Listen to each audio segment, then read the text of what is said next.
It's December and the Christmas season is upon us. It's a time for goodwill and sharing and giving back and giving gifts. What was that thing I just said? Oh right, goodwill. That's something we're going to talk about today.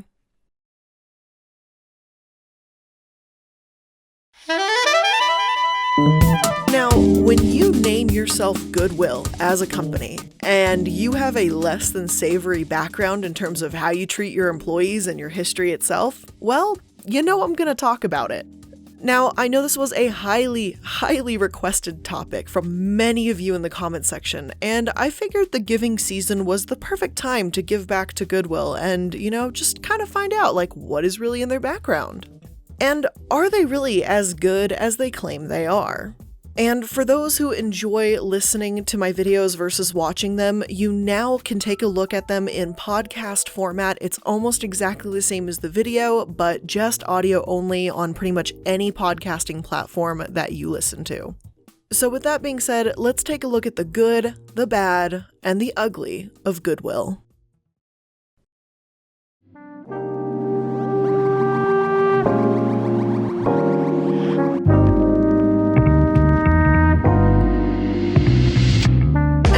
Take a look at a company and decide to do a deep dive on them, we have to take a look at how they were founded and what foundation they chose to start their business with, and Goodwill is no exception here. According to their site, Goodwill was founded in 1902 in Boston by Reverend Edgar J. Helms, a Methodist minister and early social innovator. Helms collected used household items and clothing in wealthy areas of Boston, then trained and hired those who were poor to mend and repair the used goods. Then the goods were resold or given to people who repaired them. The system worked, and the Goodwill philosophy of a hand up, not a hand out, was born. And just by this initial impact statement from them, it sounds like a good thing, and I'm absolutely not against that. I think this is something that could teach valuable life lessons and help someone work their way out versus just getting a handout. I understood what the original Goodwill message is going for here, and it's by trying to help people in the long term by helping them help themselves, if that makes sense. Goodwill Amazing states, with Helms as the driving force, Goodwill Industries spread throughout the United States, and by October 1919, that movement began in Milwaukee. The Milwaukee Goodwill was incorporated on October 6, 1919, with the headquarters located at the Summerfield Methodist Church on East Park Place. Our mission then was to provide a chance, not charity, to people society had labeled as unemployable, including thousands of soldiers returning from World War I. We responded by creating employment opportunities for veterans with disabilities, as well as older workers displaced by the return of younger individuals. The Great Depression of the 1930s caused unemployment rates of 25% in Milwaukee County. Goodwill's innovation led to the cooperative effort with the Red Cross to distribute food and clothing to nearly 30,000 needy Milwaukee families. We also served as a temporary employer of hundreds, enabling men and women to provide for their families. Goodwill undoubtedly provided a service that many did not. They sold a bed with a box spring and mattress for $6.50 and a reconditioned stove for $10 during the Great Depression. And all of it was to try and give people a chance during difficult times. And in 1952, as stated by Funding Universe, of their workforce, 6% were blind, 47% physically handicapped in other ways, 15% emotionally handicapped, 19% aged, and the remaining 13% who were not handicapped, largely consisting of supervisory and transportation workers. And I know this isn't the language we use now, but the point does still stand from that quote. Goodwill employed people with disabilities, whereas other companies and organizations may not be inclined to do so. So, was Goodwill founded with good intentions? Yes, at least it seems that way according to the sources and what I've found thus far. However, like we see time and time again, once a few decades pass, a company meant to help people seems to shift its focus to help those at the top, like their executives. This is a really similar case with the Wounded Warrior Project, and I'm going to be covering that in just a few weeks, but unfortunately, this also does seem to be the case with Goodwill.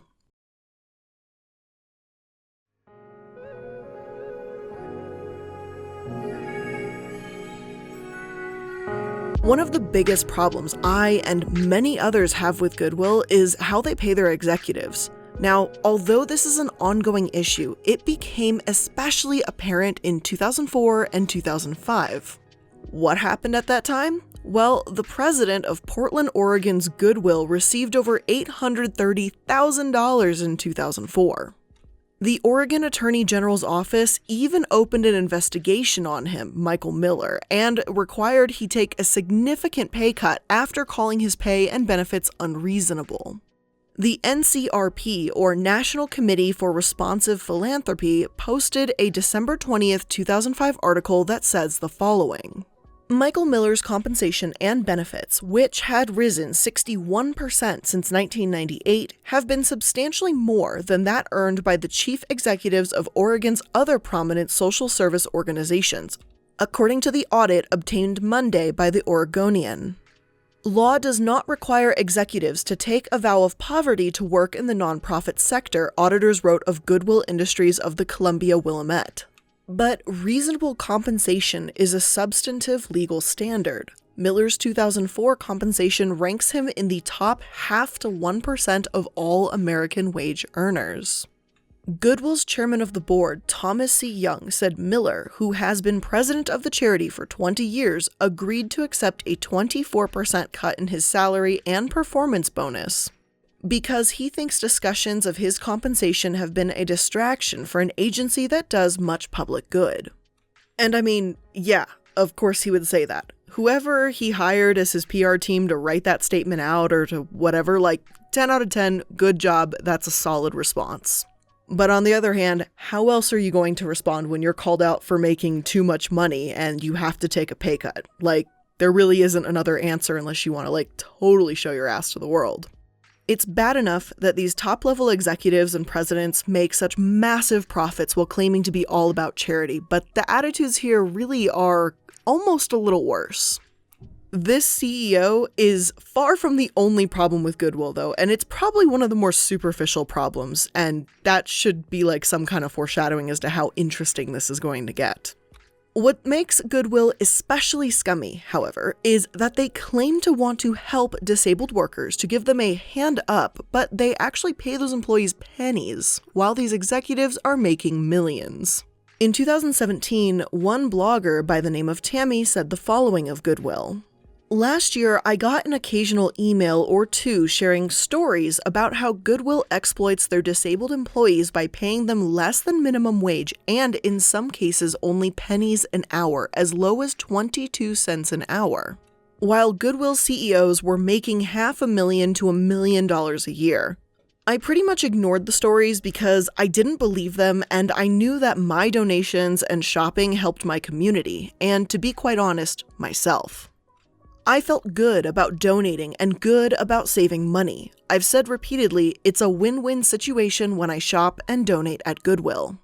But over the past couple weeks, I've received about a dozen emails questioning my integrity in promoting a company that mistreats the disabled. These emails are a result of the NBC Rock Center with Brian Williams' evening broadcast that aired on June 21, 2013. That criticized Goodwill Industries' international use of special minimum wage certificates as a means for training and securing employment for individuals with significant and multiple disabilities. Now, as stated by the U.S. Department of Labor, Section 14 of the Fair Labor Standards Act authorized employers after receiving a certificate from the Wage and Hour Division to pay special wages, or wages less than the minimum wage, to disabled workers. This serves as an incentive for employers to hire disabled workers, absolutely. And it would appear that Goodwill most certainly also takes advantage of this, but maybe takes it a little too far and into some not-so-savory extremes. And when I say that, I'm not saying it to over-dramatize or make it sound like it's this big issue when it's not. It seriously is a big issue. Because when I say they exploit the hell out of disabled workers, I'm not saying, oh, they make $7 instead of $8.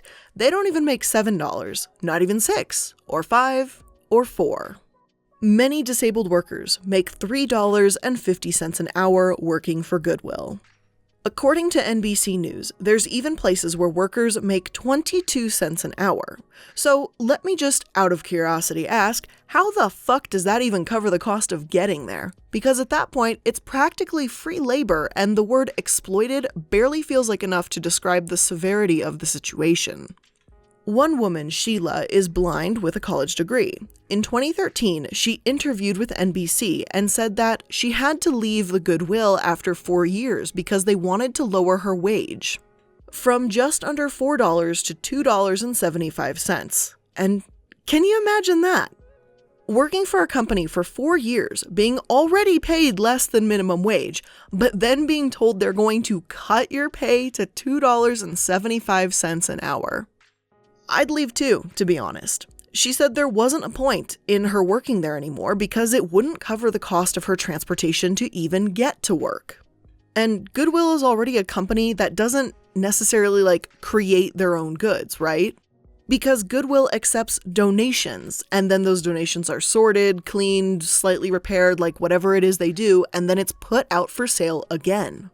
So Goodwill is simply allowing people to have tax write-offs, but they're not actually purchasing those goods. So you have goods for $0, and then employees that you can pay less than minimum wage. And then you go on to cut their pay after working for you for over 4 years.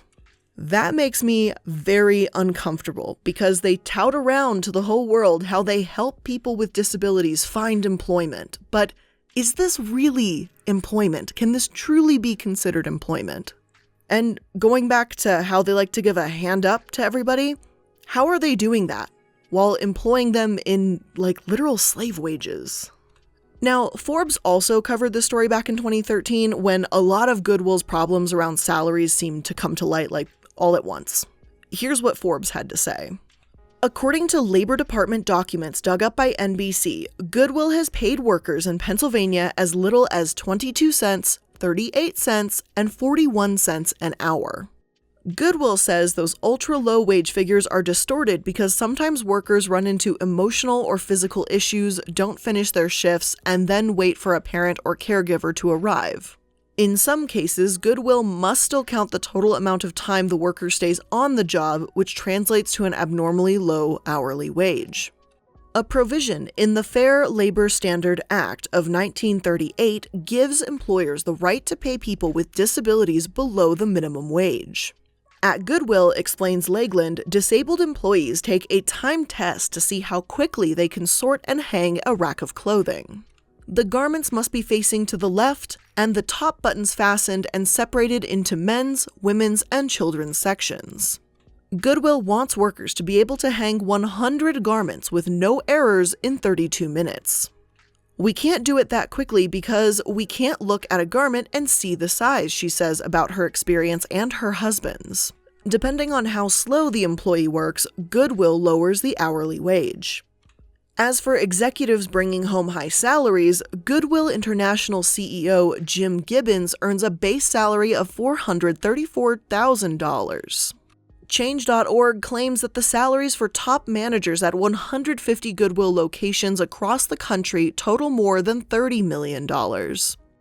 If you can afford to pay 6- and 7-figure salaries to your executives, you can afford to pay minimum wage to your employees, says Autistic Self-Advocacy Network President Ari Neiman in a statement.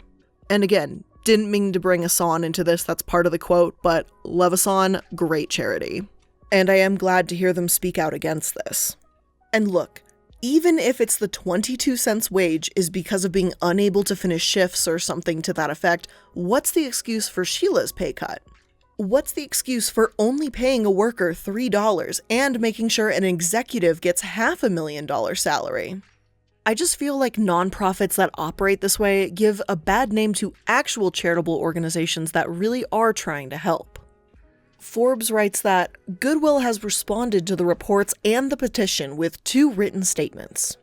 According to Goodwill, the Change.org petition paints an inaccurate picture of Goodwill and the use by some Goodwill agencies of the U.S. Department of Labor's Special Minimum Wage Certificate. It's not fair to take isolated incidences of low pay and imply that they are typical for Goodwill, says one of the statements. The average hourly wage for the roughly 7,000 Goodwill employees who are paid under the FLSA provision is $7.47, says Goodwill. And that's just 5 to 7% of the organization's workforce. An additional 25,000 disabled workers make an average annualized salary of $29,000, it says. Goodwill maintains that it's not exploiting workers, but rather giving them the opportunity to work at a time when some 80% of people with disabilities in the US do not. However, and of course there is a however, as the Change.org petition puts it, and many individuals who've spoken out against this behavior, who cares if it's just a few people? Whether they're exploiting 10 people or 10,000, it's not acceptable. Especially not when Goodwill tries to paint itself as an advocate for those with disabilities. Their good deeds in the past and helping disabled workers find jobs doesn't make it acceptable to sweep those problems under the rug. I mean, a district attorney called a higher-up's pay unreasonable, proving that this is clearly an issue that needs addressing. But unfortunately, this isn't where the problem ends. I'm glad that there's more recent articles on the issue, but it shows that it isn't being forgotten, and yet I'm disappointed that it also hasn't been handled by now either.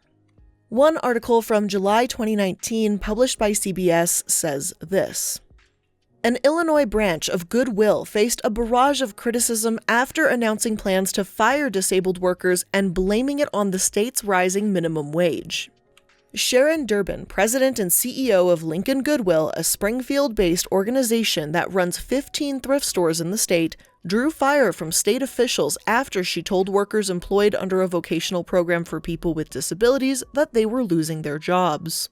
She cited the planned pay hike, which is slated to climb to $15 in 2025, as the reason for the layoffs. As a nonprofit, her organization doesn't pay taxes, collects state funding, and has been awarded state contracts.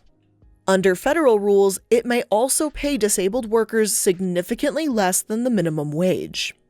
But Durbin was forced to quickly backtrack after public outcry, with Illinois Deputy Governor Christian Mitchell tweeting that Goodwill ought to be ashamed. And here's the thing, right? Like, layoffs happen. Absolutely. But Durbin's attitude is worrying and, in some cases, sickening. You see, Durbin told a CBS affiliate that Goodwill's disabled workers weren't always productive as other workers, and their paychecks were only given through grace out of our budget. Has Goodwill forgotten what it was founded on? Helping disabled people? Durbin acts as if their paychecks are a handout and doesn't even seem to acknowledge that these disabled workers are, in fact, working for this company.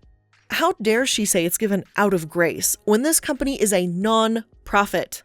In case people need reminding, because I know I sure as hell did at times, Goodwill is a non-profit. But their attitude is one of a business making cutbacks so Durbin can keep her six-figure salary. The Chicago Reporter also shed some light on the issue, making Goodwill one of the centers around the discussion about sub-minimum wage. They say this case highlights this practice, and the outrageousness of the Goodwill branch's position should draw more attention to the issue, said State Representative Teresa Ma, who has introduced legislation to phase out the use of waivers which allow organizations employing people with disabilities to pay sub-minimum wages. So let me just interject really quickly in between this article. Disabled workers deserve to be treated fairly, and I feel weird that this is something that has to be stated, but that should be a thing. This shouldn't be up for discussion.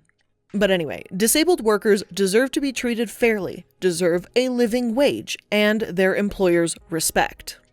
If companies need more reason to hire disabled workers, then why not simply expand upon the tax breaks or tax incentives that employers already get for hiring disabled workers? Disabled workers shouldn't have to suffer or be paid drastically beneath minimum wage just so they can be hired. It's not really right. And especially not from a nonprofit and not a for-profit. The Chicago Reporter continues, though, and explains that even if Goodwill is one of the most prominent places where this occurs, it's far from the only place where it occurs. The Chicago Reporter says, "We at Access Living are not surprised that a Goodwill branch would exercise poor judgment about the position of its employees with disabilities," said Amber Smock, the group's director of advocacy. Goodwill has long been known in the disability community nationally as a group that pays less than minimum wage to some workers at some branches. Many workers in Illinois classified as having mild or moderate disabilities, including people with epilepsy, polio, visual impairment, deafness, and learning disabilities, currently make less than $1 an hour, Smock said. And okay, if fucking Country Living magazine is questioning if Goodwill is too greedy, then there's something seriously wrong here. They also write that Goodwill Omaha CEO Frank McGree was fired in 2016 after a World Herald investigation revealed that he received between $400,000 and $930,000 annually, while more than 100 workers at his stores made less than minimum wage.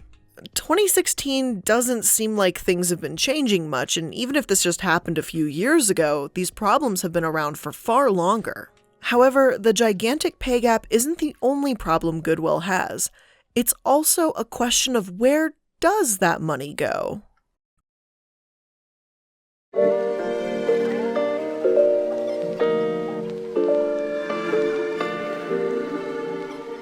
Another problem at Goodwill, though far less well known than the first, is where their money actually goes. One 2015 article from ABC 13 News said that according to Goodwill's most recent tax filing, they helped more than 5,000 people find jobs. And yet, the financial information they don't disclose on their website are tens of thousands of dollars in bonuses. ABC 13 News says, tax records show Goodwill Industries turned donated items into $71,000 in training for 139 employees, but also gave its own employees' children 17 scholarships worth $23,000. Among the scholarships, $4,000 is split evenly among 4 children of Goodwill's vice presidents. News 13 also uncovered salaries for the local CEO and top 4 vice presidents topped well over 6 figures each and included tens of thousands in bonuses for all 5. In the foundation's paperwork, we found an agreement to pay Goodwill's former CEO $74,000 a year until his death. It should be something people are aware of, and that's how they can find it out by looking on the report. They have to include those with the salary, Messer said. Not everyone has the time to pore over tax forms to determine whether a charity is doing the most good with your donation. Most of us like to give, and we want to give, but we have to be careful. You need to listen to your head and not your heart, said Messer. And the result of things like this? Well, Goodwill's financial score is just It's not horrible, it's not incredible. On Charity Navigator, they have a 75 out of 100, and this is far from the worst score I've seen, but it shows pretty clearly that there are simply better places to donate. This score is true of many different Goodwill industry branches. Their accountability and transparency score is great, while their financial score is lacking. As much as Goodwill states that 86 cents on every dollar donated go towards job training programs, I'm still left wondering why there's such a massive pay gap between the higher-ups and disabled workers when I thought the people they were trying to help were those with disabilities. Now, although this is far from their biggest controversy, Goodwill has also faced some criticism in California in the past for advocating for stronger regulations around clothing donation bins. Assemblywoman Kristen Olson, a Republican of Modesto, told CalWatchdog.com that the bill will better protect property owners and provide a legal method for removing unwanted bins. Olson called the bill a reasonable measure about respecting the rights of property owners. However, not everyone agreed with her. Jonathan Franks, a spokesman for the coalition of organizations fighting these regulations, being one of them. Franks describes the bill as Goodwill's attempt to corner the clothing donation market and make more money. In 2011, Goodwill Industries generated nearly $3 billion of its $4.4 billion in annual revenue from its secondhand clothing stores. Goodwill would benefit from collection bin regulations because it commonly uses tractor-trailer donation centers, the bill's critics say. Smaller charities, on the other hand, use smaller bins and therefore must go through the bureaucratic process for each location. It's really unfortunate that Goodwill has devoted so much money to a statewide attempt to make it impossible for legitimate charities like DARE and Planet Aid to place clothing donation boxes in California, Frank said. We believe Californians should have the right to choose the cause they donate to, and it's unfortunate that Goodwill doesn't share that position. It does seem like Goodwill has a monopoly on the closed donation bins, or that's one way to see it, but as long as smaller donation bins aren't completely forced out of the picture, then I don't have too much issue here or much more to say about it in general. And again, to give credit where it's due, Goodwill has launched the donate movement in the past to spread awareness about the importance of reselling and reusing clothing to help lessen the impact the textile industry has, as well as reduce waste in landfills. They opened up a pop-up store in San Francisco in 2010 and hired members of the LGBTQ community. Though the pop-up was closed some months later, the staff was transferred to various Goodwill stores in the area. Without a doubt, they've done some incredible things in their history, but at the same time, they failed to show, well, goodwill in other scenarios. One source paints an even grimmer picture of the nonprofit. 7 days after he saw his coworker die, crushed by heavy equipment, Dave Goody returned to work at the Goodwill outlet on Franklin Boulevard. Goody, a commercial driver, thought he was psychologically ready to resume his $16.50 an hour job after a week of paid administrative leave. He said he assured his bosses would continue to offer sympathy and support as they had in the days following the September 30th, 2016 death of Abraham Nicholas Garza on the front-loading dock. Instead, Goody was ushered into an office and fired by a top executive of Goodwill Industries of Sacramento Valley and Northern Nevada. Goody said he was issued his final check along with a memo that banned him from Goodwill premises and warned that he could be arrested for trespassing. Goodwill, one of the most recognized names in philanthropy and community service, has publicly blamed Goody for Garza's death while also raising questions about his character.